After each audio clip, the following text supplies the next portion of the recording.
Arsenal fans, how do you even process that?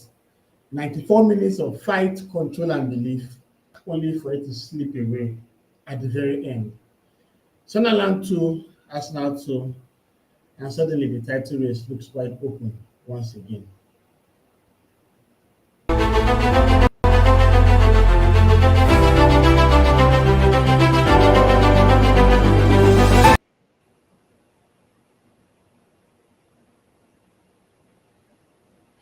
Arsenal fans, we were undone by a moment of chaos. Two goals dropped, 2 points gone, and a painful reminder that nothing in this Premier League title race would come easy. Yes, we've had some games where we showed great resilience. You can talk about West Ham, Newcastle, Fulham, Crystal Palace. We were just a couple of seconds away from our fifth straight away win in the Premier League to keep the pressure off the likes of Man City and Liverpool until Brian Brobbey broke our hearts in stoppage time. So basically, we're going to break down the entire story of the match, the tactics, the turning points, the individual performances, and just think about what this draw really means for Arsenal.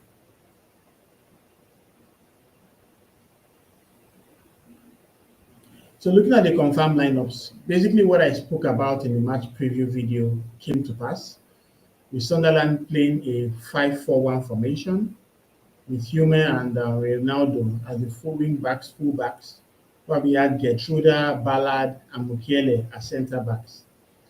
Former Arsenal player Granit Xhaka, who is currently the captain of Sunderland, played in the midfield alongside Sadiki, and we had Enzo Lefe and Bertrand Traore providing width from the flanks. There was also the likes of Yusuf Isidore, who was rewarded for the goal he scored against Chelsea, and I think he's basically their top striker, so he played as a centre forward. And this was a team that was going to be very compact. This was a team that was going to be very, very crazy with the low block, and Arsenal had no choice but to break it down. On the Gunners' end, we had the usuals, David Raya, Calafiori, Timber, Saliba, and Gabriel as the centre-back pairing. We have Zubimendi and Declan Rice in midfield. Iberichi is playing in the number 10 position, with the captain of the day, Bukayo Saka, on the left wing, and Mikel Merino as the centre forward with Vitor Gyökeres injured.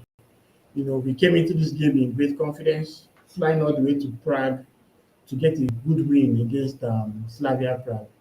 But Premier League is a different quality, and of course, we're made to see that firsthand.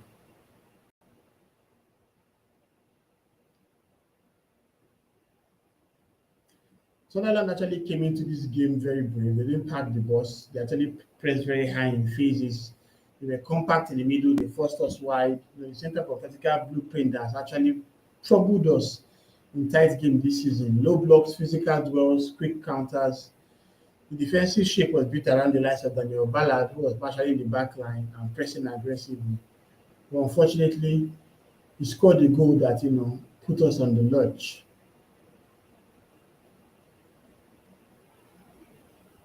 You could see here that Sunderland actually came to this game with courage and intent. They were under pressure from Arsenal, no doubt, but they showed belief. They didn't sit deep. And of course, the first goal came from them when a free kick was recycled. And of course, Daniel Ballard, of all people, smashed home a right-footed shot from inside the box. The ball was dinked into the danger area. Declan Rice was basically in no man's land. For some strange reason, Gabriel allowed Mukiele to allow the ball bounce, and the ball came straight to Ballard, who wasted no time in blasting the ball past Raya. Raya could not even react, in all honesty, because of the speed of the ball. And I just felt that Arsenal should have done better in that situation. This is a team that had kept 8 clean sheets in a row. So we expected them to, come up with the goods in such a game. Unfortunately, they found wanting. It was very sad to see it happen. Obviously, we had kept, what the commentator saying, 810 minutes without conceding a goal. And that way, that obviously he added the Champions League and the Carabao Cup, games as well. But in the Premier League, we have gone 720 minutes without conceding. That was quite a good record. But the question was, how were we going to respond to that? Because we actually went into halftime behind Sunderland, something that we had not done in quite a while. I don't think we're going. Okay, I think it was only the Man City game, yes, that we had gone into the break in a deficit. But the Sunderland game was also the same. So how did we respond? Obviously, it was from our captain Bukayo Saka. 9 minutes into the second half, the star boy picked the ball from the right, shifted into basically shimmied his marker to the right foot and blasted a beauty to the near post of Robin Rose. Rose is actually a very good goalkeeper that has done very well in the Premier League this season, but Arsenal needed to respond, and respond we did. This was Saka's sixth goal in the season, yeah, showing his example of the maturity he has come to play. Right now, he's the captain of the side with Odegaard out injured, and we're level. The wind was on our sails. After that moment, Arsenal became crisp in our passing, our pressing became sharper. We had better movement of the ball, and Sunderland were certainly pinned down, defending very, very desperately. So the question was, how was Arsenal going to, work on this? Because at this point in time, we were the ones that were attacking very well, and of course, we went 2-1 ahead, and that was a very beautiful goal from Leandro Trossard. He's someone that he basically like a maverick. Received the ball from the left hand side, shimmied on it a bit, and blasted a lovely ball past Rose. And Arsenal was cooking. Like, we are ahead of Sunderland. It's all about the quality and resilience, showing how great the lads have been doing.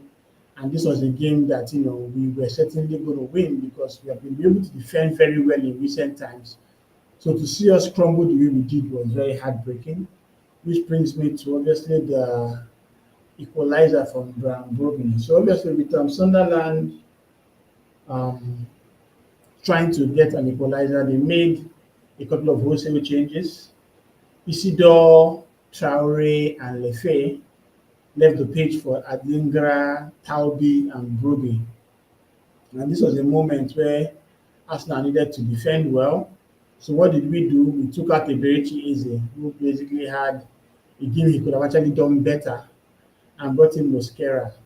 This move was to give us more balance defensively. But unfortunately, it was the other way around because we allowed Sunderland back into the game, very lofting balls into the box. And they launched a hopeful attack, a very long ball that basically led to some chaos. And what pisses me off the most was that Gabriel could have responded better, and Raya should have remained in his goal. But unfortunately, the Arsenal goalkeeper came out to make a save, and Brobbey responded quicker than him and Gabriel. Gabriel's head was a bit low. It was basically an acrobatic effort from the Dutch striker. And Arteta's reaction said it all: disbelief, anger, frustration. We had a late corner, which we almost, tried to get a goal from. But it was a very, very late block from Ballard. This is a national player that was in academy for I think 10 years before he moved away to play his trade elsewhere. And there was a late chance for I think it was Merino, yeah, or Rice, I can't remember, but it was a very good block.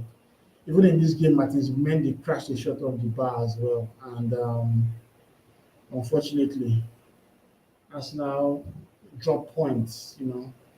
This is a team that had not lost in a very long time. This is a team that have forgotten how to concede. The joke and the banter Arsenal fans were giving themselves was the fact that we continue to not even allow teams to have shots on target. But unfortunately, we considered 2 goals today to the Sunderland side that was well drilled, currently third in the Premier League, basically pulling their weight, like how Leicester did back in the yesteryear. But unfortunately, that was it, a 2-2 draw. So our 10-match winning streak is finally over. Since we drew against Man City, we won Port Vale 2-0, we beat Newcastle 2-1, we beat Olympiacos 2-0, we beat West Ham 2-0, We beat Fulham 1-0. We beat Atletico Madrid 4-0. We beat Crystal Palace 1-0. We beat Brighton in the EFL Cup 2-0. We beat Burnley 2-0. And of course, we beat Slavia Prague 3-0. That was a 10-match winning streak. I think our record is 14 games or so, but it has been broken with this unfortunate draw with Sunderland. To game management, I don't think Arteta could have done any more than he did. We have been plagued with so many injuries. Going into this game, we were without Martinelli, we were without Gyökeres, we were without Odegaard, we were without Gabriel Jesus, we were without Madueke, we were without Kai Havertz. And all we had on the bench on the day was Kepa, who was the spare goalkeeper, Ben White, Luis Kelly, Nkapie, Noga, Dalman, Harriman Hanus, Nwaneri, and Mosquera. We're looking at, we're going back to this when we had like 10 million left backs on the bench or something. But the only player we brought in this game was Mr. Mosquera in the 88 minutes to defend the lead. But unfortunately, it was not enough. So our player ratings, Brian gets a 5 from me. It's quite disappointing performance from him. For a keeper that hardly gets any action. I can't really blame him for the first goal. That was an amazing shot that rifled past him before he could even react. But I blame him for the goal that was considered in the 94th minute. If he had stayed on his line, I don't think Brobbey's goal would have ended. I think he would have made a routine save because it was basically in the center. The defenders all get a 6. This was not a good game for them. Sunderland really peppered us and made us struggle. Zumendi gets a 7, had a good assist to his name. Rice kind of struggled in the game. Saka was our man of the match undoubtedly. He had his own struggles too, but he scored a very good goal and kind of grew into the game. He even had 12 defensive contributions. Easy, yet another game that he's flattered to deceive. I'm saying that basically our squad looks right now when Odegaard comes back. I don't know whether he's able to fight with Trossard on the left-hand side, but Trossard has been a close player coming with some good goals, which he also did this time, 7 goals. And of course, Mikel Merino with 7 as well. So what does this mean for us? Basically, we are on top. I really wanted us to be 28 points going into the game between Liverpool and Man City, around 26, which is 7 points, yeah. So Man City and Liverpool will need a draw for that game so that we can see the 7 points going into international break. But it's what it is. Man City will drop to 4 points.